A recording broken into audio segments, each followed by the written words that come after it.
ऐतिहासिक संत सम्मेलन आयोजित किया गया, जिसमें सभी मत और पंथों के अनुयायी प्रतिनिधि एकजुट हुए। इस सभा में अनेकों संतों के मार्गदर्शन में महत्वपूर्ण निर्णय लिए गए। मुख्य वक्ता राष्ट्र संत मुनि नीलेश चंद्र जी महाराज, विश्व हिंदू परिषद के द्वारा आमंत्रित राष्ट्र संत मुनि नीलेश चंद्र जी महाराज मुख्य वक्ता थे, जिन्होंने संतों के आशीर्वाद से सभा का शुभारंभ किया। मुख्य अतिथि मिलिंद जी परिंडे मुख्य अतिथि के रूप में संतों के सानिध्य में विश्व हिंदू परिषद के राष्ट्रीय महामंत्री मिलिंद जी परिंडे उपस्थित थे। इस सभा में निम्नलिखित निर्णय लिए गए। लव जिहाद के प्रति जागरूकता, गौ हत्या और गौ तस्करी पर रोक लगाने के लिए सही दिशा, हिंदू एकता का संदेश।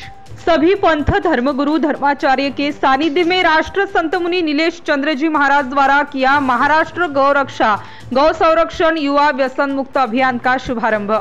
विश्व हिंदू परिषद के राष्ट्रीय महामंत्री मिलिंद जी परिंडे ने लिया सभी संतों का आशीर्वाद। जाज्वल्य न्यूज संपादक किशोर भाई Bhandari, Pune. Subscribe now and press the bell icon. Never miss an update.